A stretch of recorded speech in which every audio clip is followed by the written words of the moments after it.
Bom, pessoal, hoje é aula teórica. A Renata estava perguntando sobre o assessoramento. O assessoramento foi na última aula. E aí, hoje a gente precisa de uma aula teórica. Na próxima terça, a gente tem sessão de orientação de novo. Hoje o conteúdo é um pouco menos extenso do que a gente teve na última aula, então pode ser que dê tempo da gente conversar alguma coisa com algum grupo, mas eu não consigo atender todo mundo, certo? Já vão colocando aí o nome no chat para chamada, que eu vou compartilhar minha tela com vocês. Bom, hoje a gente vai continuar conversando sobre parte dos padrões que a gente gera quando a gente está detalhando uma identidade visual, um sistema, na verdade, porque as identidades visuais já foram criadas e a gente vai fazer esse detalhamento. Na última aula, a gente viu o detalhamento técnico.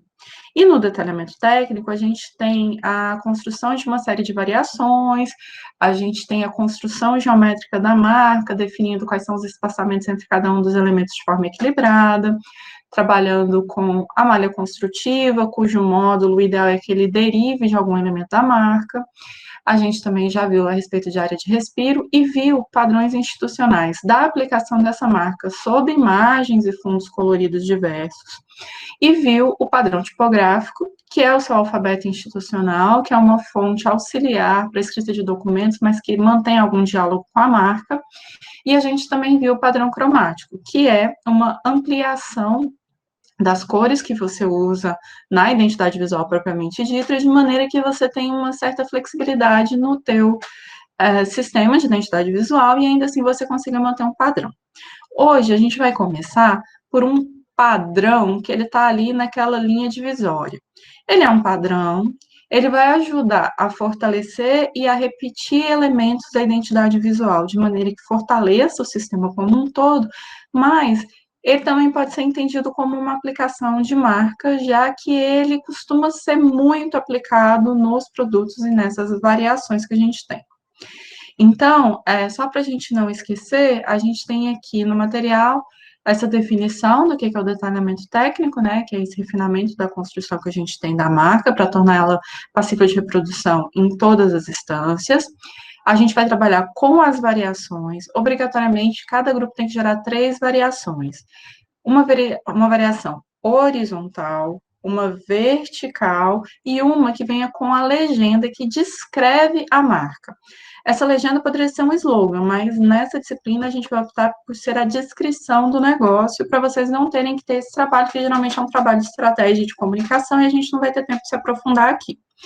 Aí, definidas essas variações, o grupo tem que me dizer onde é que eu uso cada uma. E qual é a marca, qual a variação de marca que é a sua versão principal. O que significa? Sempre que possível, use essa. As outras são para quando, e aí vocês determinam os quantos. A gente falou de construção técnica, que foi isso que eu resgatei, e a gente falou desses padrões institucionais também. Aí aqui a gente tem o detalhamento de quais são os elementos que compõem o nosso sistema, símbolo, logotipo e elementos acessórios. Esses elementos acessórios são todo e qualquer elemento que você crie a partir dos elementos primários. E eles também aparecem para a gente fortalecer essa identidade de marca. Aí tem as variações de marca. Para cada uma dessas variações de marca, você precisa me apresentar uma versão monocromática da marca. E quando eu falo de uma versão monocromática, é que vocês vão fazer um estudo e estão propondo 3 variações, ou mais, 3 é o mínimo. E aí, para aquela que vocês acreditam ser a mais versátil, vocês constroem uma versão monocromática. Essa versão monocromática é uma versão que a gente vai usar para quando a gente não puder trabalhar com as variações de cor. Então, ou para quando a gente tiver a necessidade de uma aplicação via relevo. Eu sei que muitos de vocês ainda não fizeram a disciplina de materiais e processos gráficos, e muitas marcas de vocês estão propondo construções que usam hot stamp. Hot stamp é feita a partir de um clichê de metal, e esse clichê de metal tem a mesma característica de um relevo. O relevo mais comum que vocês conhecem é o carimbo. Então, se você vai gerar um carimbo para sua marca, você precisa que ela seja monocromática, porque carimbos e relevos você não consegue impor através da força mecânica essa variação de tonalidades. Aí, algumas marcas funcionam muito bem, outras precisam de ajustes para esse momento em específico. Vocês também precisam criar as variações de tons de cinza, que é definir para cada cor que você usa na marca, qual seria o correspondente dela, numa variação de 0 a 100 de preto, que ela vai ser usada em contextos onde você não pode aplicar cor. E aí, os grafismos têm que ser definidos, quando podem ser usados, quando não podem, e a definição do uso de cada versão. A gente trabalhou com padrão tipográfico, a gente trabalhou com padrão cromático, a gente viu todos esses sistemas de cor que estão ali listados, e aí agora é que a gente vai começar a aplicar a marca, que para mim é a parte mais divertida. Eu confesso para vocês que profissionalmente eu tenho um pouquinho de preguiça de eu desenvolver uma identidade visual por motivo de preguiça mesmo, que vocês viram que é um negócio que dá trabalho do caramba, né? Às vezes vem uma inspiração e ela flui super rapidamente. Às vezes você precisa de muito suor. E eu gosto de coisas mais divertidas. Então, para mim, as aplicações são sempre mais divertidas, porque também dá a materialidade do teu trabalho, né? Você vê a coisa ganhando corpo. Eu gosto muito, acho muito divertido. Aí, a gente vai hoje falar um pouquinho sobre o que é esse padrão gráfico institucional. Então, a gente está chamando de padrão gráfico institucional a criação de um padrão que seja derivado da sua identidade visual ou que de alguma maneira se conecte com ela e a complemente. Quando a gente fala dessa construção, a gente está falando de uma construção gráfica que vai ser composta por elementos que vão se repetir de maneira programada e planejada por vocês. Então, os usos podem ser os mais diversos. A gente pode usar isso para fazer produtos derivados de marca, a gente pode usar isso como um detalhe para aplicação em papelaria, em embalagem, como fundo de site. Na verdade, é uma construção gráfica que, de alguma maneira, reforça aquilo que você já vem trabalhando na sua identidade visual. Algumas marcas optam por trabalhar com temáticas, outras para reforçar a própria identidade visual, criando esses padrões. Eu trouxe para vocês aqui alguns exemplos de padrão gráfico da Coca-Cola. Esse em vermelho e branco, ele é de uma campanha, o da lateral também, mas esse que tem os coraçõezinhos da garrafinha, ele já foi usado em contextos diferentes. Então, você cria um sistema de repetição, aonde você trabalha com elementos de marca e aí vai gerando esses padrões. Eu não sei se vocês lembram disso, acho que quase todos vocês, se não fizeram lag comigo, fizeram com a Ju Micaela, e a gente gosta muito de exercitar em lag essa criação de padrões para a gente pensar essas séries de repetição. A gente vai trabalhar na disciplina e o que é uma atividade individual, que é avaliativa, a gente vai trabalhar com padrões que a gente chama de rapport, de estampa corrida. Você, a partir de um módulo, que é o que a gente chama de rapport, que vai ser reproduzido da maneira como você projetar, porque a gente tem várias possibilidades aí de repetição desse rapport e de encaixe, ele vai ser sempre uma estampa corrida. Então, quando eu olho para ele, eu não posso ver nem começo nem fim. É tipo a minha blusa, ó. Ela é um padrão e eu não sei onde começa e onde termina. E a gente também tem a possibilidade de, quando a gente vai falando de estamparia, trabalhar com uma estampa localizada. Ou seja, quando você tem uma camiseta que tem só um desenho no centro, a gente chama aquilo de estampa localizada. Muitos uniformes são feitos assim, muitas marcas são feitas assim, né? Muitas aplicações de marca trabalham com essa ideia da estampa localizada, mas a estampa localizada é um pouco mais fácil de você gerenciar, porque é uma ilustração só. O padrão, você tem que pensar nessa interação desses elementos de maneira que você não desgaste sua identidade visual e a reforce. Aí aqui a gente tem mais alguns padrões aplicados agora a produtos. Eu acho muito engraçado ter uma luva de forno da Coca-Cola. Uma luva quente, Coca-Cola na minha cabeça não entra, mas é uma das aplicações que a gente tem aí. E aqui a gente já tem um outro tipo de elemento associado, que é um padrão criado pela Adidas. A Adidas, como ela trabalha com produtos de vestuário, vamos chamar assim, ela tem o uso de estampa para ela tem uma característica de informação de moda. E a Adidas, Nike, a maioria das marcas esportivas, e até mesmo a própria Coca-Cola, que hoje em dia tem Coca-Cola Clothing, ela trabalha com a ideia de que a marca, a identidade visual dela, tem todo um peso simbólico, todo um valor agregado que merece ser reforçado. Então, ela acaba criando outros padrões para repetir essa marca, mas são marcas que já são muito sólidas no mercado. Aí, aqui, a gente tem uma estampa que ela é um pouquinho mais elaborada, porque ela trabalha com uma ideia de sobreposição além da repetição. Então, você tem uma repetição atrás e ela por cima dela você tem uma outra repetição. Então, essa sobreposição e essas interações tornam a marca, tornam esse padrão gráfico bastante complexo. E ele é um padrão gráfico que seria muito interessante justamente nessa aplicação em vestuário, que ele não tem começo, não tem fim, e quando você se distancia, você tem a marca, mas a marca ela está um pouquinho mais diluída nessa repetição. A Louis Vuitton, ela é um excelente exemplo de como essa criação de padrão, ela pode se tornar uma característica marcante de uma identidade, de uma marca. As bolsas da Louis Vuitton, essa aplicação é característica. Então, a gente tem aqui na Louis Vuitton, a maioria das peças dela é uma repetição desse emblema, desse monograma como padrão. E eu não sei hoje em dia, né, porque a marca ela evoluiu muito. Mas a Louis Vuitton, quando ela começou a fazer bolsas, basicamente ela usava essa padronagem que vocês estão vendo aí.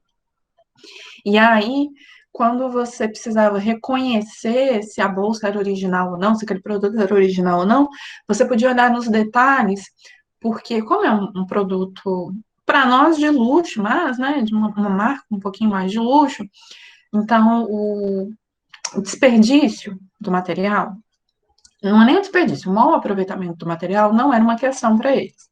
Então, os recortes de todas as peças deles nunca cortaria o L e o V. Então, o L e o V estariam sempre preservados nos produtos, né?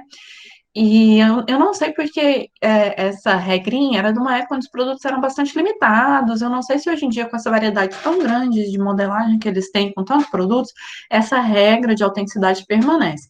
Mas a Louis Vuitton era conhecida como esse padrão de monograma, você não cortaria o L e o V nos produtos originais de marca. Então, aí a gente tem a clássica bolsa, e aí, repare, o monograma é a repetição da identidade visual da marca. Mas olha como ele se dilui na peça. Então, às vezes, o padrão gráfico ele tem essa função. O padrão é que se torna marcante. O uso das cores em específico que se torna marcante.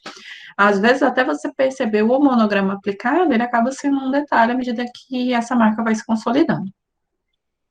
Aqui a gente tem a identidade visual aplicada por meio de repetição, nesse padrão da Starbucks, e a gente tem o exemplo dos copos. Esses copos foram comemorativos, você tinha um para cada versão da identidade visual, que aí não são nem redesigns, são atualizações dessa marca, porque um redesign precisaria mudar alguns outros parâmetros, né, de acordo com a maioria dos autores. Existem autores que consideram que qualquer alteração que você faça na marca, mesmo que para fins de atualização, seja considerado um redesign. Você vai variar um pouquinho, mas no geral a gente considera atualizações da marca da Starbucks, são versões ao longo do tempo dessa identidade visual.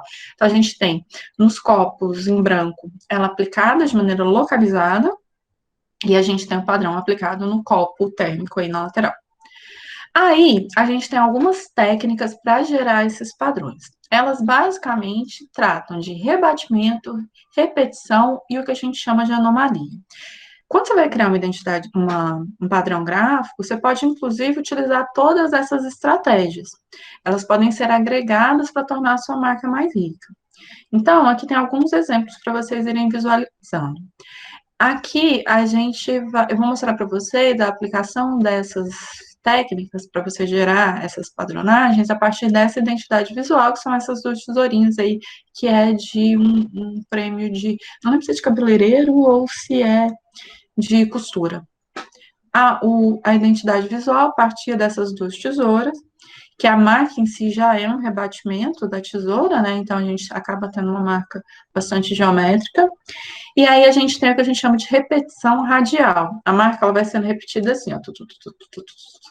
Você tem dentro do Illustrator, você tem ferramenta que faz isso. Acredito que o Cora eu também tenha. Estou um pouco desatualizada com o Cora, muitos anos que não mexo, mas é provável que ele tenha esse tipo de ferramenta também. E aí isso é uma repetição radial.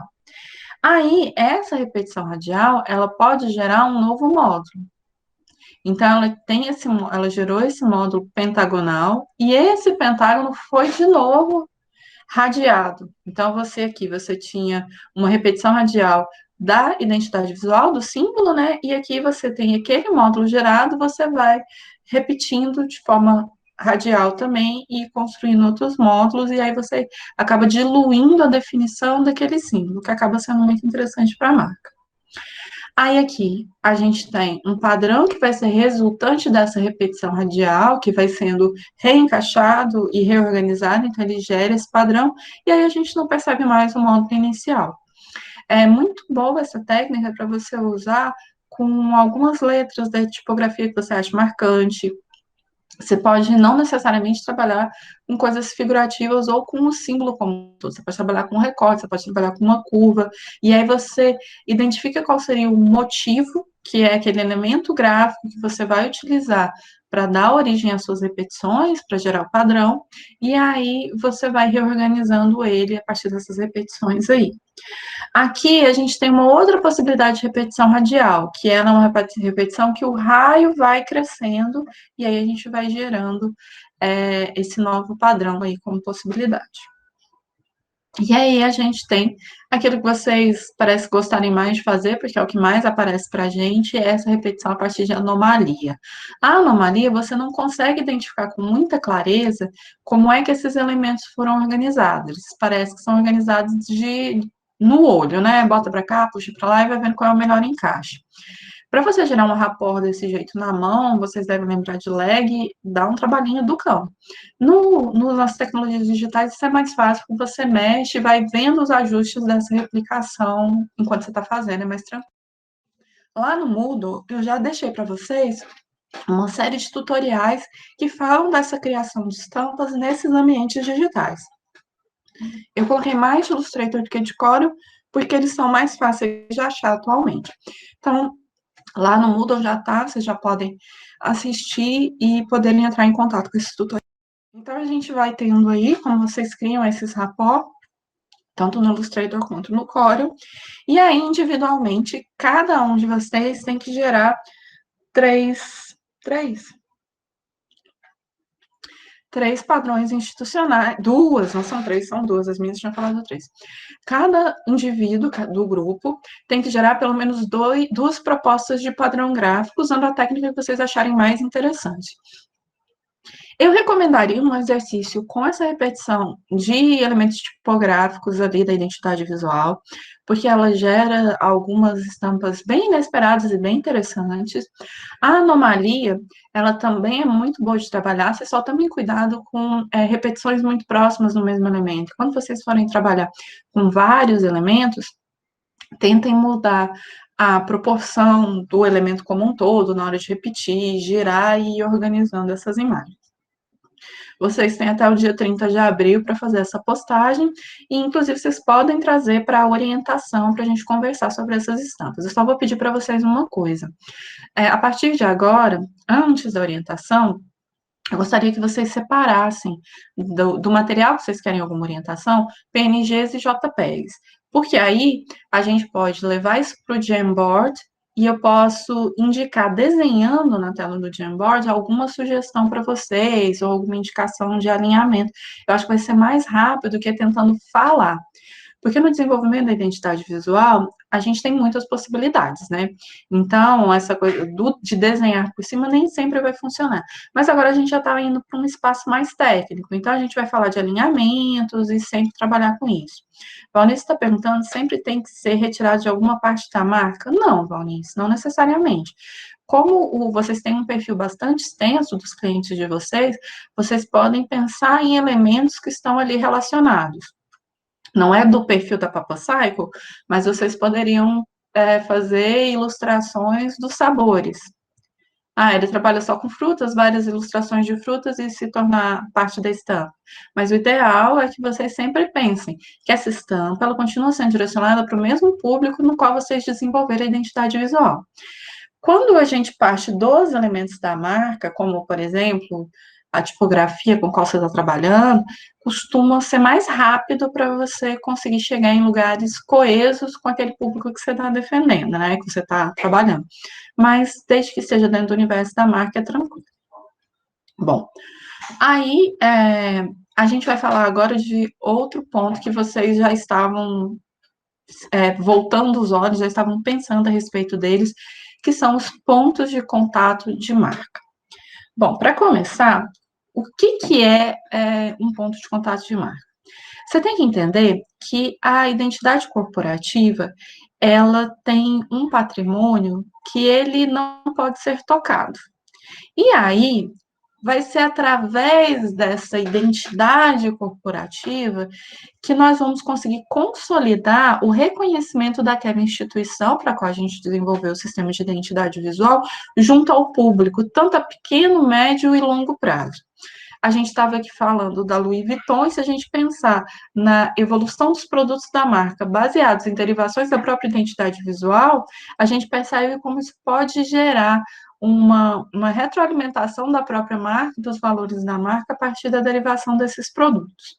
Então, como todas as ações de uma identidade corporativa, todos os materiais daquela empresa, tudo relacionado com ela. O ideal é que ele, de alguma maneira, ele carregue parte desse patrimônio intangível para reforçá-lo, a gente acaba gerando algumas aplicações que têm essa função.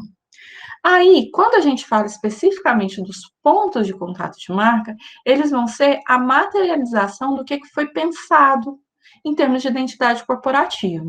Então, esses pontos de contato, eles acabam sendo as principais plataformas de comunicação direta que você tem com o teu cliente. Então, a gente está falando de um cartão de visitas, de um catálogo, do site, da maneira como as redes sociais se portam. Então, a gente vai criando valores de marca a partir desses elementos que a gente permite que entre em contato com o nosso público. Se vocês pensarem, um ponto de contato de marca que muitas empresas que lidam com vários tipos de produtos têm é a própria embalagem. A embalagem para o consumidor final, ela é sempre pensada graficamente para fazer essa vinculação com os elementos de marca que já foram determinados até ali e para reforçar a maneira como aquele consumidor vai enxergar a marca. Mas essa mesma embalagem, que é a nossa embalagem final, ela tem uma outra embalagem maior para ela ser transportada, por exemplo, em grande escala. E aí, esses produtos de marca, eles continuam tendo uma identificação, mas eles não são pontos de contato de marca. Leide, as estampas seriam um ponto de contato de marca desde que aplicadas. O ponto de contato de marca é aquilo que vai entrar em contato com o teu cliente. Então, quando você pega uma estampa e você transforma num uniforme que permite que as pessoas identifiquem um funcionário, qualquer colaborador da empresa por esse uniforme, sim, a estampa é um ponto de contato de marca por estar aplicada. Ela por si só, se ela é uma coisa, ela é uma estampa que foi aplicada no refeitório da empresa, de uma grande empresa, para que estimule os colaboradores, eu não gosto muito dessa palavra de colaborador, não, porque ela é muito capitalista, muito neoliberal para o meu gosto. Mas, se você pega um refeitório, você faz toda uma ambientação para reforçar o sentimento de pertencimento daqueles funcionários com a empresa, ele não é um ponto de contato de marca, porque a gente está considerando esses pontos de contato algo que reforce junto ao consumidor, entende? Então, sei lá, se a gente pega essa estampa e cria um espaço de convivência dentro de uma empresa e aplica essa estampa numa rede, que só o funcionário da empresa vai ter contato com aquela rede, ele sim reforça o espírito da marca, o espírito institucional ali dentro daquele ambiente, mas ele não é um ponto de contato, porque ele não é direcionado ao público externo. Embora, quando a gente pensa assim, deveria, né? Porque quem acaba reforçando a identidade de uma marca também são os colaboradores, mas aí já é uma coisa para a gente pensar. Não é nem que é confuso. Os pontos de contato de marca é sempre você pensar aquilo que carrega a empresa para o público, para o cliente. Então, não é confuso. Se é uma coisa feita da porta para dentro da empresa, não é ponto de contato de marca. Então, a estampa, ela pode ser como pode não ser, depende de onde ela está aplicada, entendeu? Não sei se ficou um pouco mais claro desse jeito. Bom, então, a gente precisa entender quais os caminhos que esse meu consumidor se conecta com a marca. E aí, a partir disso, a gente entende que cada ponto de contato de marca, ele proporciona uma experiência para aquele teu cliente. Então, a gente tem aqui uma ilustração dessas possibilidades de pontos de contato que a gente tem. Você tem um design promocional, o design de identidade de marca, e aqui a gente tem uma vinculação chamada de web design, mas a gente poderia falar de identidade digital dessa empresa. Eu vou dar um zoom para vocês verem um pouco melhor. Ver se continua dando para ler. Bom, então o que a gente teria dentro desse design de identidade de marca? Manual, uniforme, pictogramas, conceituação, passe institucional, frota, apresentações, arquitetura da marca, a sinalética dos ambientes, crachá, os pins, os botões, as fachadas, marca normativa e o material de expediente. Todo mundo aqui já foi no Outback pelo menos uma vez na vida?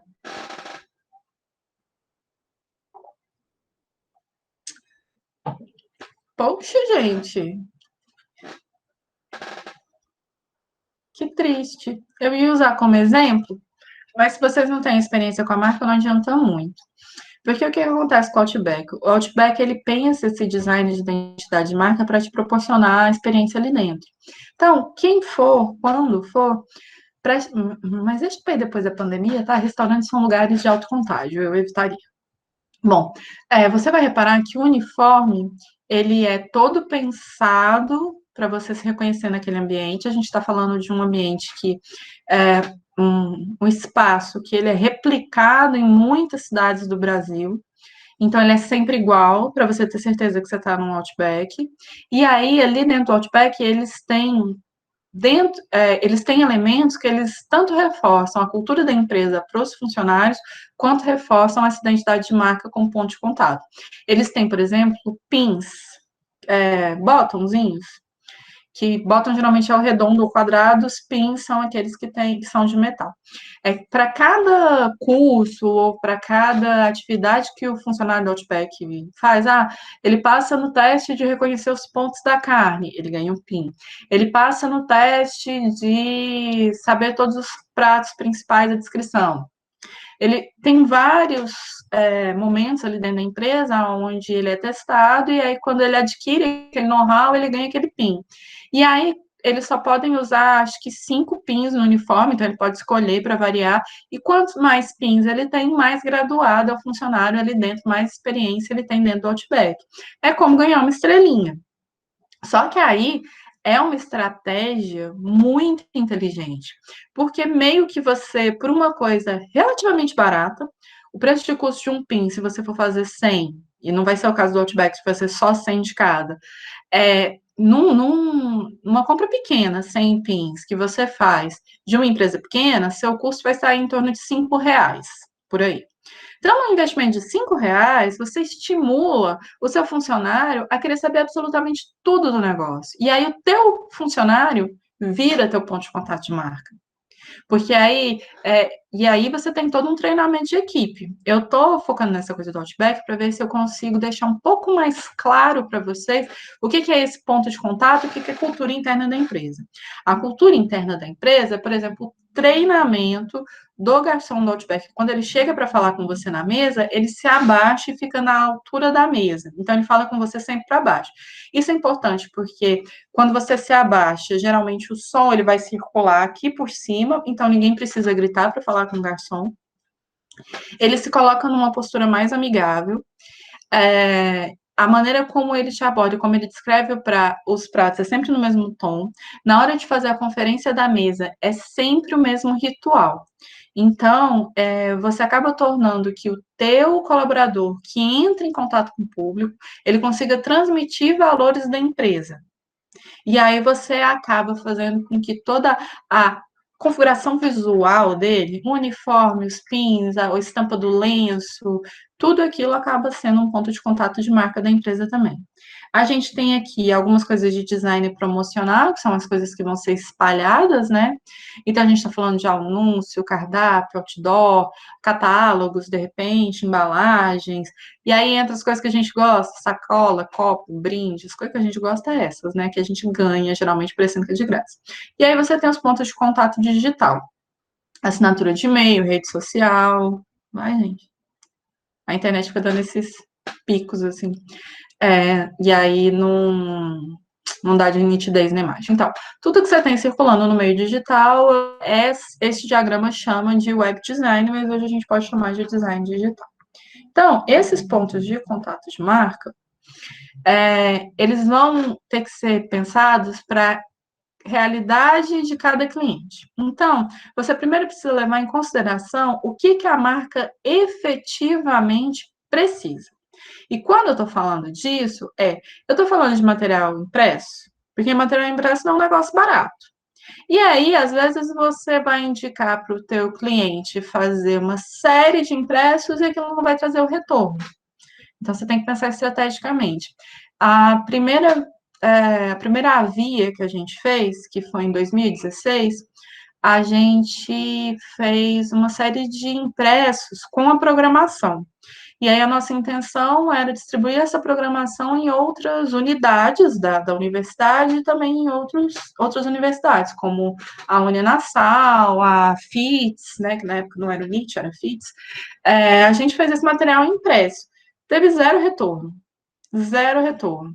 As pessoas não guardavam para ver a programação, estavam sempre procurando uma sinalização próxima do local do evento, para saber o que ia acontecer naquele dia, perguntando para os monitores. A gente teve baixíssima adesão de outras instituições, então, ou esse material não circulou, ou ele não conseguiu aparecer junto ao público, e aí a gente gastou uma graninha aí com impressos que não teve resultado nenhum. Então, você precisa pensar a maneira mais eficiente do teu cliente investir. Entender qual é a plataforma da marca e qual que é o propósito daquela marca para você indicar os pontos de contato mais adequados. E aí, gente, a maioria dos fornecedores, a vida deles é fazer orçamento. Então, se você hoje não tem noção de quantas coisas custam, se você não conhece alguns fornecedores, você pode, um dia que você tem disposição, você começar a ligar em alguns fornecedores para você ter noção de preço. Assim você consegue saber se você pode ou não indicar para o teu cliente aquilo que você está pensando e se aquilo se alinha com o investimento que ele está disposto a fazer e o retorno que ele pretende daquele material. Então, a gente precisa um pouco pensar sobre esse gerenciamento de marca. E aí é o que o pessoal chama de branding. As pessoas confundem um pouco o branding com o design, porque o design estaria dentro dessa plataforma, mas quando a gente está pensando na construção dessa identidade de marca como uma coisa mais ampla, a gente vai pensar de maneira estratégica, a gente vai ter um apoio de uma equipe de marketing, que é quem pretende alavancar vendas e comercialização daquilo que a empresa oferece, e a gente vai ter estratégias de publicidade. Então, a gente acaba definindo dentro desse coraçãozinho lá no branding o que é uma plataforma de marca. A plataforma de marca é composta pelos pilares que sustentam a marca. Aquilo que ela vive, aquilo que ela acredita e aquilo que ela promete. Então, é o que a gente estava falando dessa cultura da empresa. No Outback, a cultura da empresa é que os funcionários pareçam felizes e que eles sejam porta-vozes da marca, sempre muito inteirados de como funciona. A Leroy Merlin, ela passa por um processo parecido. Ela faz um treinamento muito intenso dos seus funcionários. Aqui em Maceió, o nível cai um pouco. Mas eu não sei se vocês frequentaram a Leroy logo que ela abriu aqui, também por volta de 2016, mais ou menos, 2015, 2016. O normal, o desejável pela marca Leroy é quando você chegar em qualquer uma daquelas sessões, qualquer um dos funcionários ali seja capacitado para te dar uma aula sobre aquele setor. Ah, não, eu estou querendo comprar argamassa para o piso lá de casa, preciso instalar o piso. Ele vai saber te fazer as perguntas certas e vai saber te indicar o material mais adequado, porque isso faz parte da cultura da empresa. Então, é aquilo que ela promete. Ela é um home center meio que self-service, mas ela não te deixa na mão, porque ela sabe que aquilo que ela vende precisa de um conhecimento técnico que o cidadão comum não tem. E aí, quando você se sente seguro para ir na Leroy fazer essa consultoria, você volta na Leroy para comprar a bugiganga. E eu adoro comprar bugiganga na Leroy, então funciona muito. Então, se você vai lá para comprar, sei lá, o registro que estourou da sua torneira, mas aí você vê um aromatizador interessante, você vê aquele quadro, você acaba comprando outras coisas, se sente seguro para ir lá sempre para procurar tudo que você quer, tudo que você precisa. Uma outra questão definida também para esse processo de branding e de definição do DNA da marca, que a gente chama de propósito. Então, o propósito é uma das definições mais importantes, porque ela determina o posicionamento de uma marca. É basicamente a razão de existir daquela marca. O normal é que isso seja construído a partir de um storytelling muito bonitinho e que ele te mostra o porquê que a marca faz o que faz do jeito que faz. E isso acaba sendo uma promessa de valor para o consumidor. Eu não sei se vocês já entraram em contato com essa diferenciação, mas uma coisa é custo e outra coisa é valor. O custo é quanto você paga, o valor é o quanto você acredita que aquilo valha, no sentido do retorno que ele vai te dar, e que é o que determina se um preço é alto ou é baixo, o valor de retorno que você tem ali. Aí, o que a gente tem?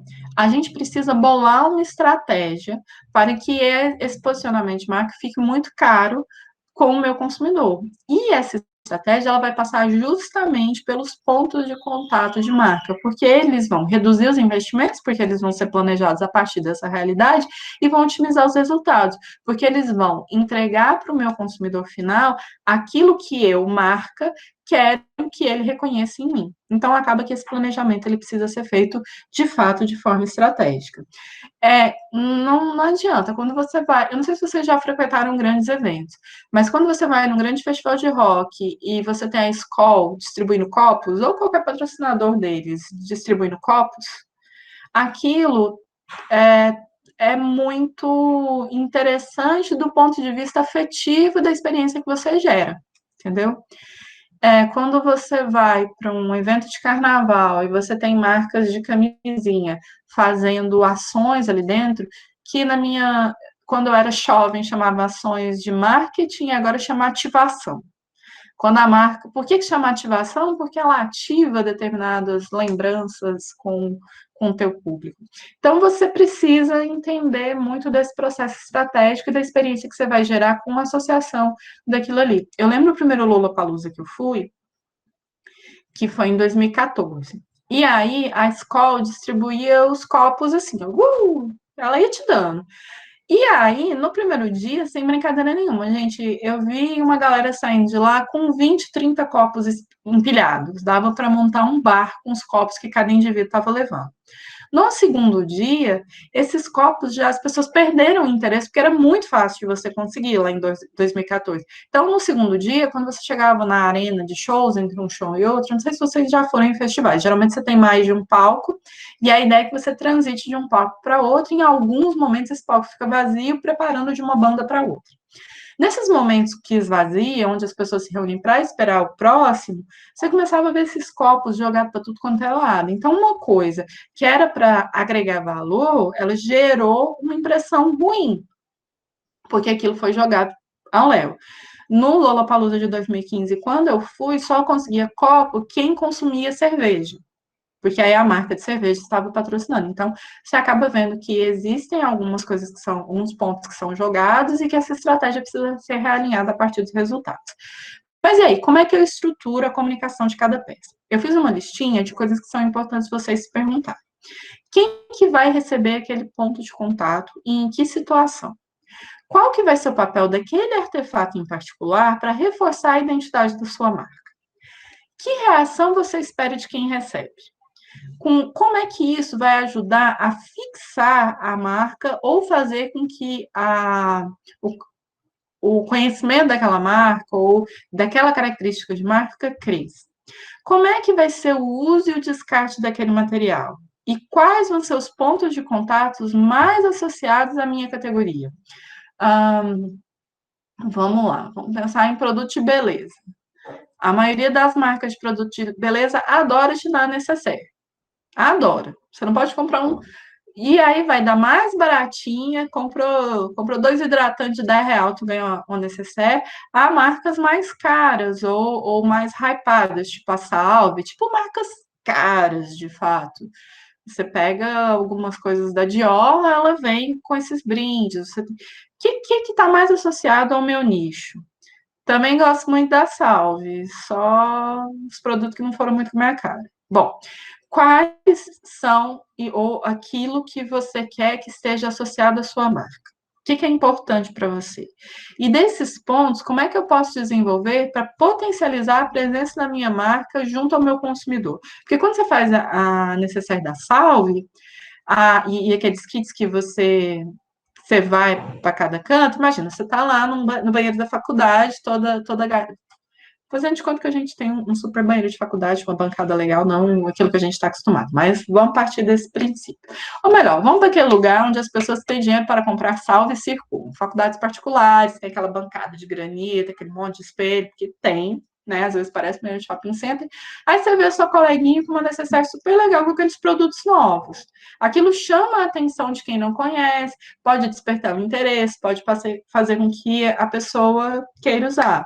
Quando você faz uma promoção e a pessoa que ia comprar um item acaba comprando dois só para poder ganhar aquele copo.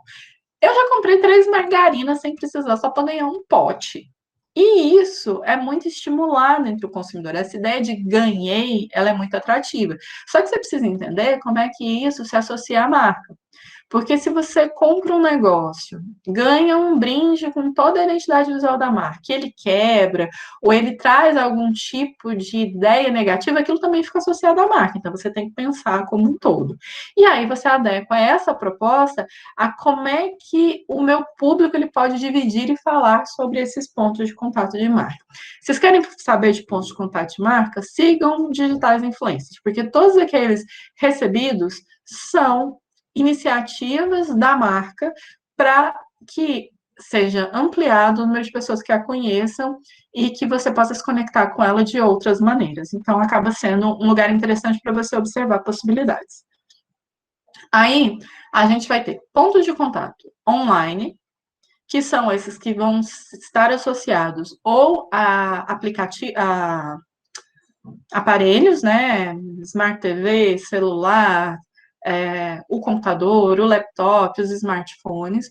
Você vai ter os pontos de contato online que vão estar circulando por diversas mídias, e aí eles não estão de fato ligados a um artefato em específico, no caso, uma Smart TV. E aí você tem outros pontos de contato que são digitais. Hoje a gente tem um crescimento muito grande das inteligências artificiais baseadas em design conversacional, onde essa inteligência artificial ela é alimentada com uma série de parâmetros que permitem que ela tenha uma determinada autonomia. E aí eu vou contar para vocês 2 experiências com essas inteligências artificiais minhas, que falam muito a respeito da marca. Já devo ter falado nessa turma, porque eu falo isso, eu sou praticamente uma embaixadora da Magazine Luiza, eu gosto, Dona Luiza Trajano é minha bilionária de estimação, por motivos que ela é sensacional. Não me contestem. Tá. Mas a minha experiência com a inteligência artificial do Magazine Luiza, ela é muito interessante porque ela é evoluída, a inteligência artificial, para poder responder às minhas necessidades. Ela entra em contato comigo via e-mail, ela entra em contato comigo via WhatsApp, e ela conversa com aquela inteligência artificial, de fato, ela flui com coisas bobas que alimentam seu ego, como uma mensagem de feliz aniversário da Magalu do ano passado, que inclusive me deu desconto para incentivar que eu ficasse em casa e não saísse para fazer compra, eu podia pedir tudo, e aí eu não lembro, era um percentual ínfimo, eu não tinha dinheiro, não gastei, mas enfim, ela me deu um desconto. E ela sabe muito bem que, muito provavelmente, a maioria dos aniversariantes para quem ela dá o desconto, eles não usam o desconto, mas eles se sentem felizes e isso agrega positivamente a marca. Beleza. O Laulo está falando, depois de Dona Luiza Trajano, foi a única dos grandes empresários. Não, ela não foi a única, não. Ela é a única que tem voz, entendeu? Ela é a única que tem voz. Na verdade, ela é uma das poucas que tem dinheiro para comprar as vacinas se quisesse, mas prefere dar esse dinheiro para o SUS. Por quê? Porque ela não é burra, gente. Povo vacinado é povo para ser explorado no trabalho novamente, entendeu? Porque essa história de que uma pessoa deprimida, preocupada se ela vai morrer amanhã, se espremendo no ônibus, ela não vai render. E ela não vai consumir, se ela não consome, não tem para quem vender. Mas isso é uma outra discussão de uma outra disciplina. Voltando ao Magalu, então tem uma relação bonita com o Magalu. Ela conversa comigo, a gente se entende, ela aparece nos momentos certos, ela levanta bandeiras que são importantes para mim. Beleza. Corta para Clube Extra. Eu sou uma pessoa meio psicótica da quarentena mesmo. Eu não saio para praticamente nada. Eu saio para ir no médico e de 3 em 3 meses para levar o cachorro no pet shop, porque senão ele começa a se machucar tentando arrancar o próprio pelo mesmo. Mas só saio para isso. Eu não vou ao supermercado, eu compro por delivery. Eu tenho o privilégio de morar numa região que entrega para várias experiências, eu vivo de delivery. E aí, o Clube Extra, que é a marca que eu mais consumo de delivery, porque eu já faço uma compra grande do mês, eles estão implementando uma inteligência artificial. E aí tem coisas irritantes, tipo, ele te manda uma mensagem: Olá, já estamos separando a sua compra. Caso a gente tenha alguma dúvida, podemos entrar em contato com você? Caso isso seja possível, digite sim. Se você aperta o botãozinho do sim ou digita sim, a resposta é: Olá, ainda não estou preparado para fazer grandes interações por aqui. Qualquer dúvida, entre em contato com o saque nos números tais, tais, tais, tais, tais. Ele me perguntou, ele falou para eu digitar sim, aí eu digito. Entendem a reação que aquele ponto de contato de marca gera, porque ele te gera uma expectativa que acaba sendo o ó, e isso pesa negativamente para o extra. Porque para compras, a não ser que seja muito, muito, muito barato, eu não compro pelo extra, eu prefiro comprar pelo Magalu. A Americanas tem um sistema muito parecido com o da Magazine Luiza, em termos de resposta, mas o fato da Magazine Luiza personificar alguns valores de marca mais próximos do que eu me iludo, que eu acredito, que eles me iludem, que eles também acreditam, faz com que a minha conexão com a marca seja maior. E aí a gente está falando basicamente de pontos de contato de marca online. E aí a gente tem os pontos de contato de marca offline, que a gente é loja física, outdoor, revista, rádio, telefone, embalagem, TV. A grande diferença entre esses dois pontos é que nos pontos offline, a expectativa de interação é menor do que o que você tem nos pontos de contato de marca online. Claro, você tem alguns pontos de contato aí que a interatividade ela é bastante limitada, mas ela existe. Em alguns pontos offline, essa interatividade ela não tem uma resposta tão ágil quanto a gente tem no ambiente online. Por exemplo, uma embalagem, às vezes todo mundo está vendo que aquela embalagem está dando errado, a gente está explicando, está dando feedback para a marca que está dando errado, só que para mudar aquela embalagem, às vezes a marca tem que mudar todo o maquinário de envase dela. Ou ela vai perder ali X% de armazenamento nos armazéns ou nos caminhões de transporte. Isso dá um prejuízo financeiro muito maior do que a perda de venda que ela tem em manter a embalagem com aquela questão deficitária. Então, os pontos de contato offline, eles têm essa capacidade de resposta da marca um pouco mais lenta do que os do online e por isso, eles são um pouquinho mais estáveis. Vocês vão ver se vocês examinarem, por exemplo, projetos de interiores de grandes lojas ao longo vamos falar aí, ó, da vida adulta de vocês, nos últimos 5, 6 anos, ou nos últimos 10 anos, dependendo da idade de vocês, ou de como vocês prestam atenção, quanto vocês prestam atenção nisso, vocês vão ver que as modificações são muito pontuais. Você pega, vamos pensar, uma loja que todo mundo deve passar na porta, uma loja do Boticário. Eu acredito que todo mundo já tenha entrado ou passado pela porta de uma loja do Boticário. As mudanças nos últimos 10 anos são muito pontuais, elas vão sendo implementadas aos pouquinhos, porque você está acostumado com a loja ser daquele jeito, e aí essas mudanças, elas procuram ter o menor impacto possível em você, porque você compra por costume. Se eles trocarem as coisas de lugar, você vai ficar puto que você entrou na loja e não tem. E é uma coisa muito interessante a gente ver marcas como o Boticário, eu não acho isso positivo, mas é uma característica da marca, ela foi diminuindo a necessidade do vendedor ao longo do tempo.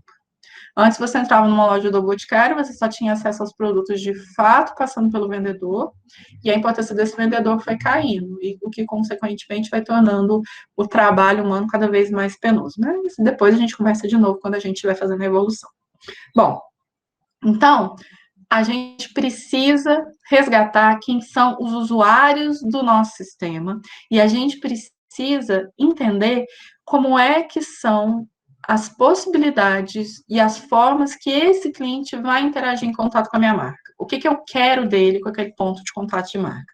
Sabe quando a pessoa veste a camisa da empresa e isso é importante? Então, isso é que acaba sendo interessante a gente entender como é que vai se dar. A gente tem aqui uma ilustração do que é um ciclo de vendas. que é muito estudada em administração e marketing. Você tem a parte de prospecção, que é quando você está investigando que clientes você pode ter. Aí você tem um contato inicial. Depois desse contato inicial, você vai qualificar este contato inicial. Ou seja, primeiro a pessoa te conhece, depois você diz por que você é legal. Aí você faz uma oferta. Ou seja, eu tô te dando isso aqui, ó. E aí, tô falando de venda, né? Tô te vendendo isso daqui. A pessoa vai avaliar se aquilo que você está oferecendo para ela é interessante para ela. Aí ela fecha o negócio e depois que ela fecha o negócio, não acabou. Porque empresas que não fazem pós-venda se obrigam a prospectar todos os dias. E prospecção é a parte mais cara, esse processo inicial até o ponto da oferta, ele é a parte mais cara do processo.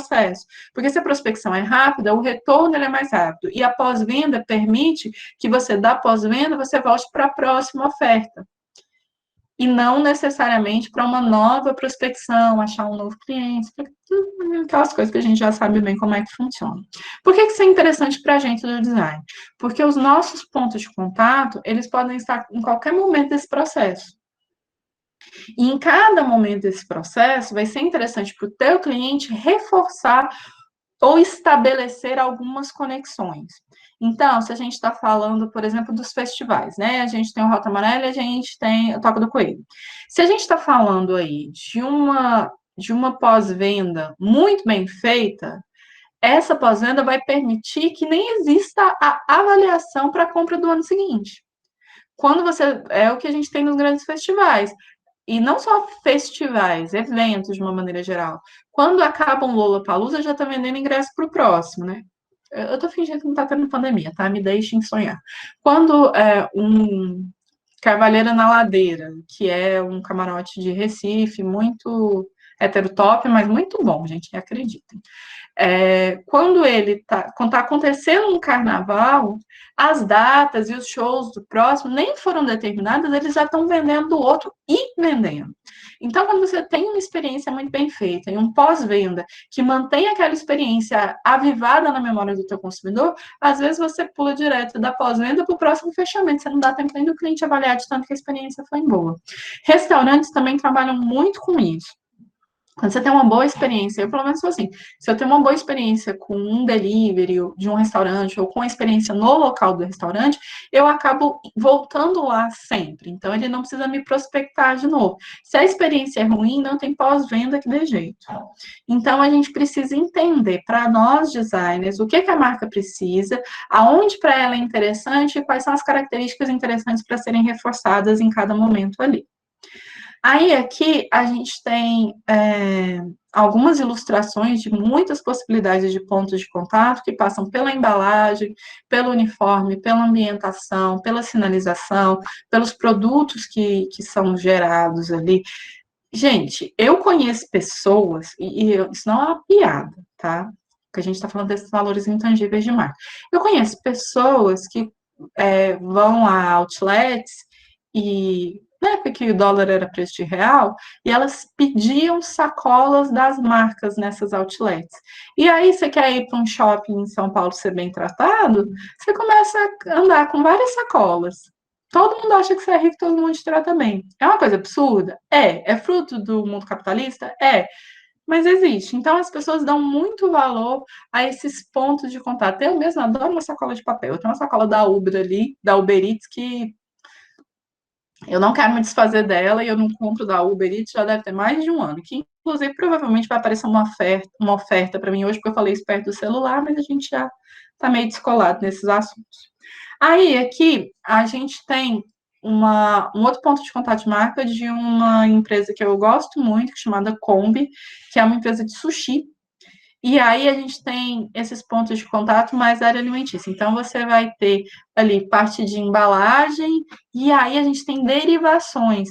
Da Kombi, você pode comprar os guardanapos, você pode comprar os panos de prato, você pode comprar talher, você pode comprar escovinha, você pode comprar uma série de coisas. Voltando ao Outback, o Outback, de vez em quando, ele coloca coisas para vender, né? A parte de baixo são ícones para o Instagram. Sim, não só para o Instagram. são usados dentro de cardápios deles também. Então, eles desenvolveram toda uma iconografia a partir das cores da marca. E aí isso acaba fortalecendo, porque sempre que você vê aquela iconografia, né, aquela série de ícones selecionados, você se conecta novamente. Rafael, falando sobre qualquer equipamento e ele aparecendo em todos os anúncios possíveis. Sim, os meninos de primeiro período, eles destruíram a minha vida. O meu YouTube não tinha propaganda do Kawaii. E aí, eles inventaram de falar desse negócio para mim numa aula. E agora, eu entrei no radar do Kawaii. Eu penso em tirar pontos da turma, já pensei nisso, mas fazer reavaliação é muito mais chato, então eles continuam com todos os pontos. Sim, isso é um inferno. E aí, essa nossa vigilância eterna, já aconteceu um negócio. Sabe aqueles momentos que você fala assim, apareceu uma marca e eu, gente, mas eu acho que eu não falei, eu só pensei em comprar. É, então, é um pouco assustador. Mas o Google é meu pastor e nada me faltará. Eu sou da igreja do Google, então eu tô nessa. Aqui eu trouxe para vocês que é uma proposição de embalagens. Rafael, tu acredita mesmo que a gente deu permissão para tudo, ou que alguém leu todos aqueles termos? Se você disser que você não deu permissão, eles sempre vão jogar na sua cara que você não leu. E como são muitos termos e muito longos, você sempre vai pensar, será que eu li mesmo? Mas né, eu não me iludo. Eu não me iludo que. Eu não me iludo porque eu não vou conseguir provar para eles que eu li e que não estava lá, entendeu? Que eles sabem que a maioria das pessoas não é. Então, gente, já expliquei. Quando um produto você não paga por ele, muito provavelmente é que o produto é você, amigo. Então, já é produto, a gente não tem muita escolha. Ou você vai ficar sem e-mail para o Gmail não acessar mais suas coisas. Hoje em dia tem como a gente ficar sem o WhatsApp no Brasil, para qualquer atividade. Muitos de vocês devem fazer contatos com clientes justamente por essas ferramentas de comunicação sobre as quais a gente não tem controle nenhum. Eu, por exemplo, estou usando a plataforma Google todinha para estruturar a aula para vocês. E toda vez que o Moodle cai, porque ele é hospedado em UFAL, eu penso se eu não devia estar usando o Google Classroom, se ele não era mais seguro. E a partir do momento que eu transfiro as informações para lá, eu viro refém deles. Eu prefiro continuar sendo refém da UFAL no momento. Voltando, antes que a gente estoure nosso tempo novamente, porque eu estou trabalhando para manter vocês em 1 hora e meia só de tela, porque não é de Deus essa coisa de ficar muito tempo em frente às telas. Eu trouxe alguns exemplos que fogem um pouco do que a gente tem de expectativas de embalagem. Essa é claramente uma marca de pizza, né? E aí ela tem embalagens individuais. Algumas marcas de pizza, elas desenvolvem, por exemplo, pegadores, né? Para você pegar, porque aqui no Brasil que a gente muito que come pizza de garfo e faca, porque nossas pizzas são um pouquinho mais robustas, assim, né? Tem mais recheio, tem mais coisa para cair. Mas em ambientes mais americanizados, as pizzas são comidas, quer dizer, né? Eu falo isso porque eu sou fresca, eu como de garfo e faca, mas eu não gosto de comer o queijo, as coisas caindo e fresca. Mas fora do Brasil é muito comum que as pessoas, pizza seja uma comida de rua, né? Então essas embalagens, esses talheres descartáveis usados ali, eles acabam sendo opções interessantes. Então, porque é uma empresa de café da manhã também, entendeu? Aí é uma empresa de comida de rua. Então, você tem a pizza que você come com a mão e você tem os elementos americanos de café da manhã, sabe? E acaba sendo interessante porque você sai daquele lugar comum ali, entendeu? Por isso que chama pizza presto, é rápido. Presto, em italiano é ligeiro. Via, presto, é a mesma coisa. E aí você tem o desenvolvimento de coisas não tão usuais. Então, o pessoal que está trabalhando com comida pode pensar: vamos fazer jogos americanos. Para o We Hate Bacon, funciona. Para o Ratri não funciona, porque o Ratri baseou a coisa dele da sofisticação. Então, um guardanapo de linho ou um guardanapo que tem uma estampa clássica, que a pessoa que recebeu a chefe de cozinha queira adquirir as louças e os guardanapos e os talheres depois, que são mais caros, dialoga com o público. Do We Hate Bacon dialoga com outras derivações, entendem? Então a gente precisa pensar para quem a gente está vendendo e que retorno a gente pretende ter. E esse é um momento maravilhoso porque a gente não vai discutir custos, então vocês podem despirocar. Se quiserem fazer talher de ouro, eu não vou questionar. Rafael está perguntando aqui: tive uma dúvida sobre a questão de fazer uma embalagem para cada fatia. Não tem um problema de gasto de material a mais? Depende para que você vai dar o custo, entendeu? Isso tudo tem que ser pensado de maneira comercial também. Porque se você pensar que você está trabalhando com fast food, o custo da embalagem para a pessoa comer e ir embora, ele é muito menor do que o custo de uma ambientação onde as pessoas se sentem confortáveis para sentar. E se elas se sentam, elas demoram. Se elas demoram, elas não desocupam seu lugar e o seu ambiente vai pensar para um consumo de fast, entendeu? Então, a embalagem sendo de papel é muito mais barata do que uma ambientação com mesas, a manutenção dessas mesas. E aí, papel ainda é um negócio barato, sabe, Rafa? E se você faz em grande quantidade, esse preço fica mais barato ainda. O que você acaba tendo que gastar é com o tipo de material que isso é feito. E agora que a gente vai ter para grande parte da população uma atenção maior à higiene das coisas, né?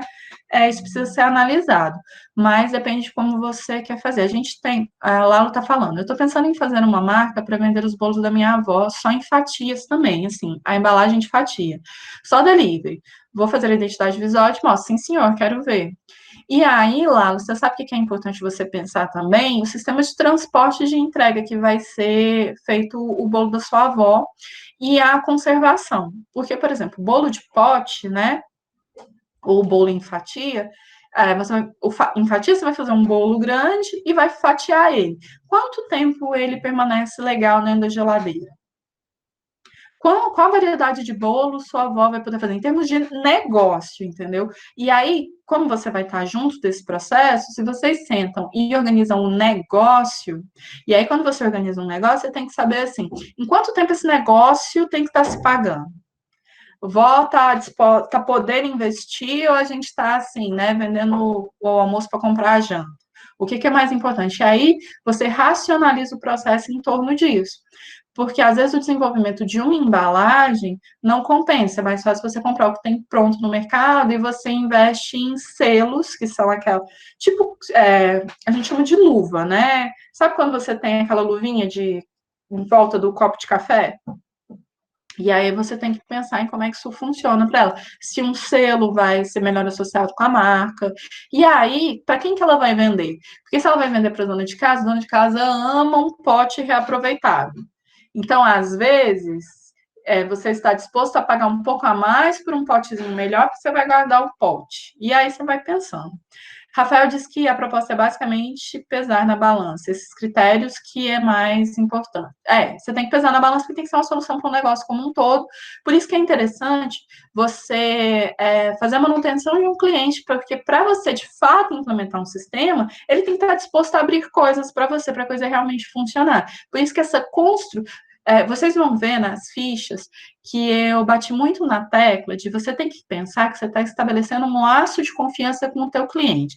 O dono do Toca, o dono do Coquirroda, o dono da Ratri, são pessoas que você tem que mostrar para ele todo o seu potencial. Então, vocês vão ver como é importante você descrever o seu processo, você mostrar para ele que é uma escolha técnica, não é uma escolha de gosto, que você fez adaptações numa tipografia que você pegou pronta, uma fonte pronta, mas você fez adaptações que só servem para ele. E aí, com isso, ele se sente seguro e confiante para te abrir características do negócio. Não é muito comum que pessoas de negócio, eles abram para você, prestador de serviço, tudo deles. Mas muitas vezes eles não têm know-how para pensar em coisas que para nós as soluções são muito tranquilas. Por isso que um cliente que te procura para fazer um logo, né? Na vez que você estava falando, e aí, você faz logo? Se o cliente procura para fazer um logo e você mostra para ele que você tem know-how para fazer muito mais e que você entende o que você está fazendo, ele começa a te procurar para resolver problemas. Em vez de ele te dizer, Lala, eu preciso de você para fazer uma embalagem de fatia de bolo, Ele vai procurar assim.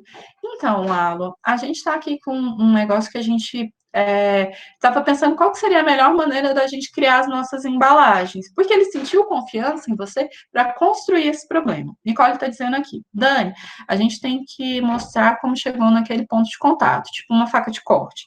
Ou coloca ele pronto e explica a escolha dele para nossa marca com as medidas e tudo certinho. Eu vou falar disso agora no fim do slide.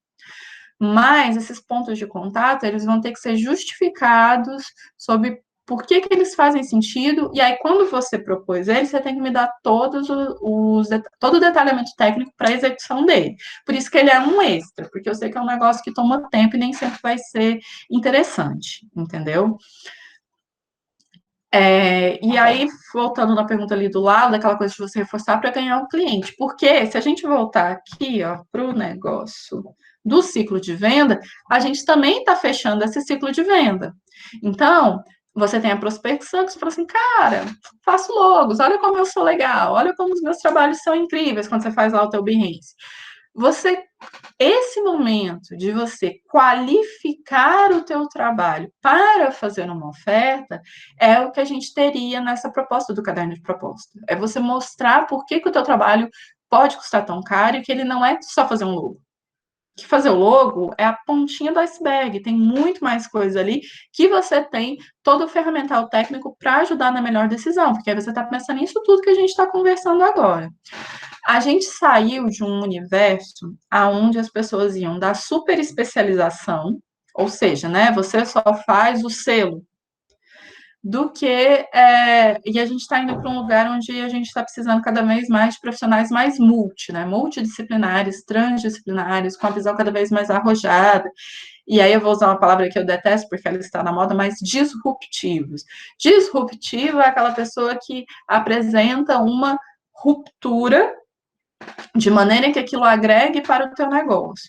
E aí a gente precisa, infelizmente, para se inserir no mercado, na realidade que a gente tem hoje, entender cada vez um pouquinho de mais coisas. E aí tem uma coisa que eu falo sempre, se eu não falei nessa turma, eu vou falar agora. Você tem que ser a seguinte pessoa. Se você não sabe resolver, você conhece alguém que sabe, pelo menos na sua área. Eu sou essa pessoa, pelo menos eu busco cada vez mais ser essa pessoa. Gente, vocês podem chegar com um pepino de design que for na minha mão. Provavelmente eu não vou saber resolver, mas eu vou saber quem sabe. Eu vou ter uma conexão com uma conexão com uma conexão. E é isso. Você precisa saber quem é que tem know-how para resolver aquilo. Ah, não, a gente está com um problema aqui de pós-venda. Pós-venda, né, precisa de treinamento. Quem é que faz treinamento? Fulano. Experiência. Quem é um bom designer de experiência? Quem é que programa? A gente tem que saber quem resolve. Aí, você tem duas posturas, e aí eu tenho a minha postura, que é um pouquinho mais socialista, comunista, que é, eu indico o cliente para fulaninho. E você tem aquela postura que é um pouquinho mais controladora, que também deixa pessoas ricas, mas exige que você faça, entre no sistema de exploração, que é, você media. Se você tem bastante talento para mediar situações, para lidar com gente, para gerenciar expectativas de dois lados, você tendo essa rede de contatos, você pode mediar entre o teu cliente e a gráfica. E aí, como passa a ser um trabalho de mediação, normalmente você cobra por isso. Eu gosto mais de que as pessoas me devam favores, em vez de me deverem dinheiro. Porque favor é intangível. Entendeu? A pessoa achar que te deve um favor é maravilhoso, mais do que você ter tirado algum dinheiro dela. Tirado com a palavra feia, né? Mais do que você ter cobrado uma comissão por ter feito a mediação entre ela e um novo cliente. Se ela acha que ela te deve favor, essa rede, ela continua alimentada, ela continua saudável. Porque com certeza deve favor para um monte de gente também, porque é essa a moeda de troca. Mas enfim, Dani Coach do Shark Tank vai voltar agora para nossa questão a respeito dos pontos de contato de marca. Aqui a gente tem os pontos de contato de marca de um restaurante, e aí você tem uma série de embalagens, é tudo derivado de um jogo de cartas, então a gente consegue identificar, e reparem que as cores são muito limitadas da cartela deles, porque é tudo baseado em jogos de carta. Então, se eles trouxerem qualquer cor para além do vermelho, branco e preto, eles perdem força. Então, a gente não pode ter nenhuma afirmação como totalitária, sempre, nunca.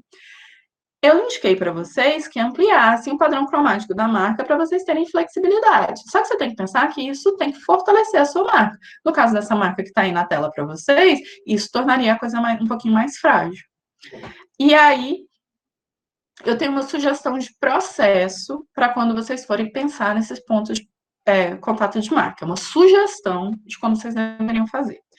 Eu sugiro que vocês reexaminem todo o processo, para vocês entenderem como é que o cliente da marca adquire o produto da marca. Lembra daquela jornada do usuário que alguns fizeram? Dá uma repensada nesse processo, porque aí vocês conseguem identificar aquele ciclo de vendas que estava ali no slide. E aí você pode chamar de ciclo de vendas, mas você pode chamar de ciclo de experiência também, tá? É porque essa experiência pressupõe uma aquisição.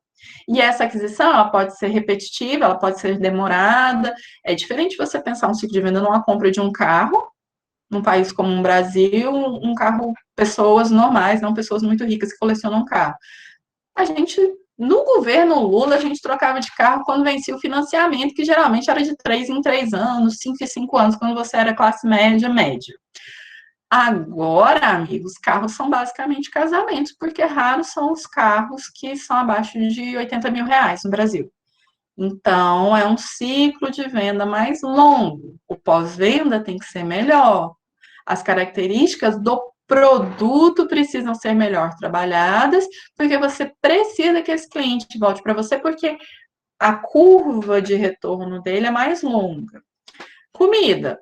Você vai vender por quantidade ou você vai querer que as pessoas voltem? Os clientes de vocês trabalham com qualidade, quem está trabalhando com gênero alimentício ali. Até o coco que roda, que é um negócio mais barato, as pessoas voltam, mas como o foco é no turista, para esse turista voltar demora mais. Então você precisa que esse cliente fale bem de você. E aí, de repente, um ponto de contato de marca que fortaleça essa lembrança do coco que roda em outros ambientes. Ah, um pano de prato que eu. Nossa, sogra, que pano de prato legal, de onde que é a menina? É de um drive-thru de cocada lá em Alagoas? É isso que você precisa. As cangas. E as cangas, agora ela está sendo um ponto interessante, Nicole, porque marcas de moda, elas estão fortalecendo o uso de lenço. A Skase, que é uma marca cara pra cacete, não tem dinheiro para comprar Skase por motivo de uma brusinha R$ 200, elas estão fortalecendo essa ideia do lenço. Então, o lenço está voltando a ser usado na moda. Para as mais jovens são as bandanas, quem acompanha BBB, os lenços que a Carla Dias usou, acho que quase todos eram da Skase. Então, você tem essa marca circulando e se transformando num objeto de identificação de desejo. Então, vocês podem usar algumas características do mercado da moda para vocês pensarem nesses pontos de contato. Segunda coisa, reveja alguns objetivos da marca. O que você quer alcançar com aquele ponto de contato? É a lembrança, é o reforço, é o quê? Por exemplo, do pet. Que eu vou usar de ponto de contato de marca para estar sendo lembrado sempre? Para não ser um lugar que só é lembrado como o lugar que o bicho adoeceu e eu não gosto daquele lugar. O que dá para fazer? É para pensar no banho? É para pensar, toda vez que eu levo ele para passear, eu lembro do pet shop? Ou não se leva iguana para passear. Então, onde? O que eu vou fazer? O que eu quero? Estabeleça qual que é a experiência que a marca vai querer proporcionar e vincule isso aos pontos de contato de marca.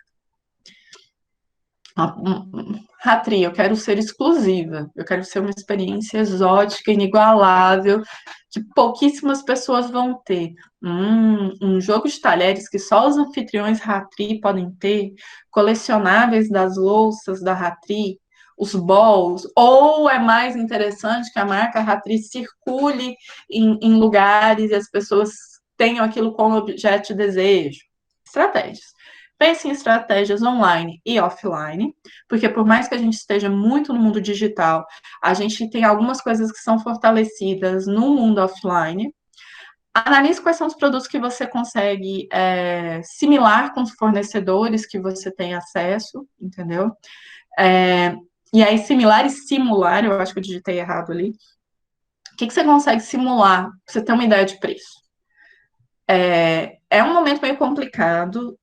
Eu sei que é meio estranho o que eu vou falar, mas quando você liga para um fornecedor, e ele não te conhece, ele tem mais dificuldade de passar orçamento. Então, você, designer, profissional, é importante que você estabeleça uma conexão com os teus fornecedores de gráfica, com os teus fornecedores de brindes.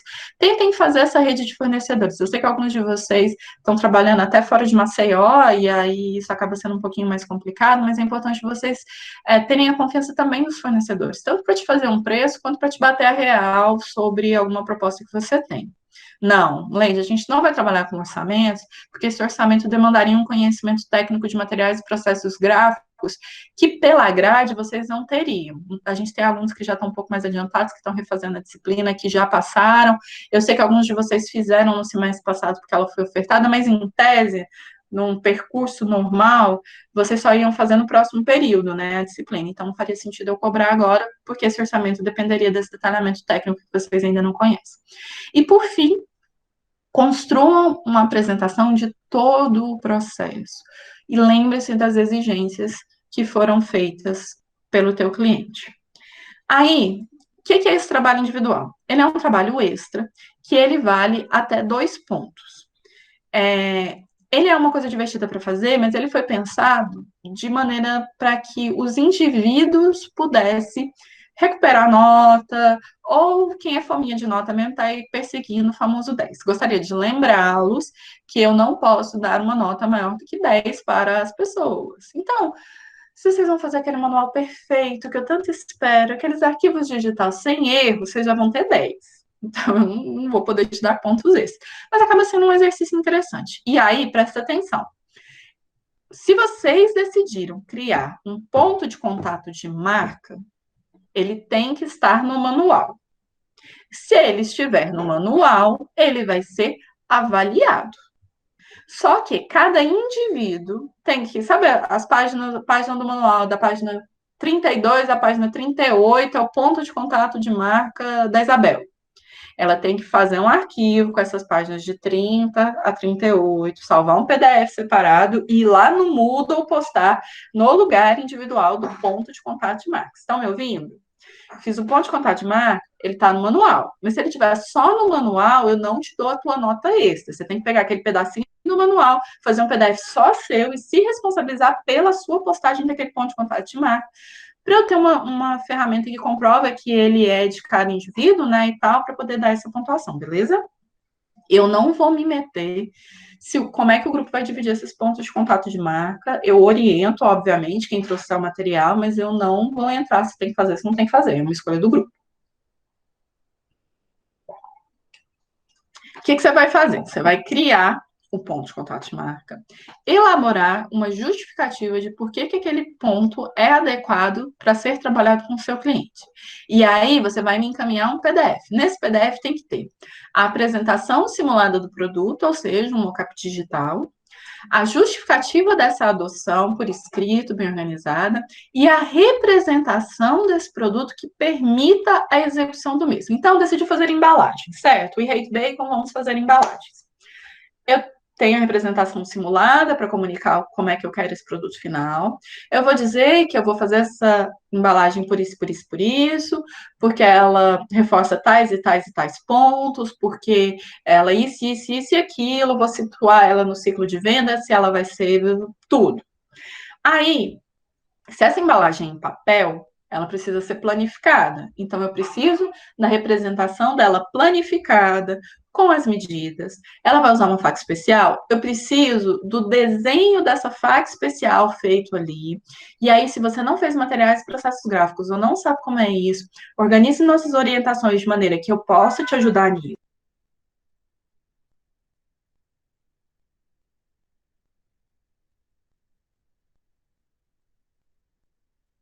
Porque se você decidiu fazer, tem que estar tudo certinho. E aí, aqui tem o resuminho. Justificativa de cada ponto, as referências visuais e conceituais adotadas, As especificações técnicas, qual é o papel, qual é o tipo de papel, qual é o tipo de impressão, quais os acabamentos que vai ter, tem faca especial, tem acabamento especial, isso e aquilo, e a simulação digital é o que tem que ser entregue no dia 7 de maio, que é o mesmo dia do encaminhamento de todo o manual de identidade visual. Então, ele entra no manual e ele entra como um arquivo individual que cada um vai ficar responsável por me mandar. Beleza? Aí, as nossas atividades dessa semana foram a videoconferência de terça-feira, quando fizemos as orientações. A gente tem 2 fóruns acontecendo, um sobre as dúvidas a respeito da diagramação do material e um de dúvidas sobre o detalhamento técnico. Eu vou considerar a participação do grupo. Se uma pessoa do grupo participa, todas as pessoas do grupo vão receber essa carga horária. Lembrando que é carga horária. A gente tem nessa disciplina, a gente já trabalhou 5 horas extras, que foi aquela do fórum de dúvidas sobre o símbolo. Vocês vão ver lá na planilha que não está atualizada de hoje, ela foi atualizada apenas na terça-feira, vou fazer as atualizações agora. Tem a frequência de vocês. Ali na coluninha da B1, já eles são válidos até o dia 7 de maio, Renata, mas eles fazem mais sentido se eles te ajudarem a construir o material que a gente está gerando agora. Então, o ideal seria vocês pensarem nesse detalhamento técnico. A Leite está perguntando se a referência visual pode ser um painel imagético ou similares. Pode ser um painel imagético, pode ser uma análise de similares, pode ser uma perspectiva conceitual que te inspirou para fazer aquilo ali, aí vai depender. E aí a gente precisa ir conversando ao longo disso, ao longo desse processo. Eu te recomendo, Leide, no caso do festival, você pensar em aplicações múltiplas, porque assim, é muito complicado a complexidade de um pôster, uma camiseta de aplicação de estampa localizada, comparado com um ponto de contato de marca que é uma embalagem. Então, para não ficar essa coisa assim desmedida, eu peço que vocês tenham um pouco de atenção na complexidade. Se eu vou fazer um bottom, eu vou fazer um copo, eu vou fazer uma camiseta, isso pode ser o que eu chamo de media kit. Então, o festival, você decidiu que o seu ponto de contato de marca olha, meu alarme tocando. O seu ponto de contato de marca é para a imprensa divulgar. Então, você vai fazer o Media Kit. O Media Kit vai um, um QR Code, onde os jornalistas podem acessar as informações do festival, e com isso eu tenho o site, que também é um ponto de contato de marca, vai uma camiseta, vai um copo, vai uma bandana, e aí vira um Media Kit, entendeu? É mais interessante para mim que você decidiu fazer um ponto de contato, faça esse Media Kit, do que você venha com um pôster para mim, porque aí a complexidade é muito baixa. E aí eu quero que vocês entendam uma coisa. Eu tenho um pôster, que a complexidade é super baixa, comparado com minha embalagem. Então, qualquer erro que você cometa na composição do pôster, ele tem muito mais peso do que uma embalagem que tem a configuração gráfica, a especificação técnica, o desenho da faca, o desenho da planificação, a escolha dos materiais adequados. Então, numa embalagem, eu tenho, sei lá, 6 itens para eu observar. De 0 a 10, não, vou fazer a conta fácil, né? Para humanos. Tem 10 itens numa embalagem. De 0 a 10, se você erra 2 coisas, você continua tirando 8. Agora eu tenho um pôster que tem 3 coisas. Se você erra uma, você já tirou menos de 7. Você já tirou 6,5 por aí. Entendeu? Então, prestem atenção na complexidade desses itens que vocês vão gerar. Tá Ô, certo? Dani, Fala lá. o meu, então, que eu pensei no ponto de contato fazer a bandana, então eu tenho que fazer tudo aquilo que tu disse de dimensão, estilo de tecido, tingimento, todos os detalhes, né? Sim, se você for colocá-lo para mim como um ponto de contato de marca, você precisa de todos esses detalhes. Mas lembra que o ponto de contato de marca ele não é obrigatório? Você pode, se você quiser colocar no seu manual para ilustrar uma série de produtos com essa bandana, todas essas coisas, ele vai fazer parte da composição do seu manual.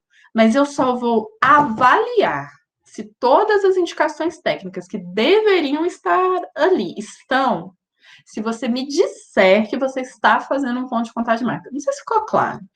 Se você decidir que você vai. Do seu, né? Você vai fazer um mock-up simulando a sinalização do ambiente todo, do toca. Se aquilo for uma imagem que está lá ilustrando o teu manual, eu não vou avaliar se aquilo é viável, eu não vou te perguntar qual é o material, eu não vou te perguntar quais são as dimensões, eu não vou te perguntar com que tecnologia aquilo é feito, porque aquilo é ilustrativo. Agora, se você bota lá uma seção, pontos de contato de marca, sinalização, aí eu faço todas as perguntas que dizem respeito a essa sinalização. E aí, de novo, a questão da complexidade, né? Você decidiu fazer uma bandana, eu preciso saber qual é o tecido, eu preciso saber qual é o tipo de impressão, eu preciso saber qual é a dimensão, eu preciso saber qual é o equipamento.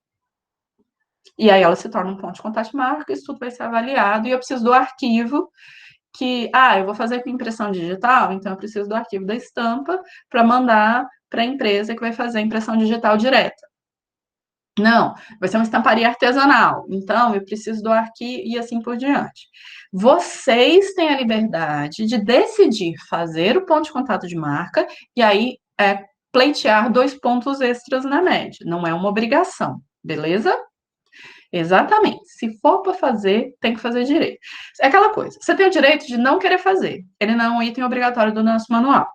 Mas a partir do momento que você falou que você vai fazer, tem que fazer direito. Eu vou analisar tudo. E aí fica a critério do grupo. Se vocês quiserem, a gente está um pouco apertado, porque a gente tem poucas orientações. Acho que não chegam a 4 orientações daqui até a entrega do material. Então, naquele mundo ideal, onde vocês conseguem agilizar tudo, na terça-feira vocês já terão feito todo o detalhamento técnico e vão trazer ele pronto para mim, para a gente pensar nos ajustes, e já vão ter tido algumas ideias das estampas. Na sexta-feira, a gente tem uma outra aula teórica, onde a gente vai falar especificamente da papelaria. Então, na orientação da terça-feira da outra semana, já seria interessante que a gente pudesse conversar sobre todas as aplicações que eles querem gerar, sobre as estampas e tudo isso. Porque aí depois a gente só vai conversar sobre os arquivos digitais e aí tem que entregar, certo? Eu sei que é muita coisa, que é um pouquinho desesperador, mas vai dar certo, beleza? Então, por favor, se organizem para a gente se orientar na próxima terça-feira. E aí a gente se vê na terça-feira e vai tirando as dúvidas até lá, beleza?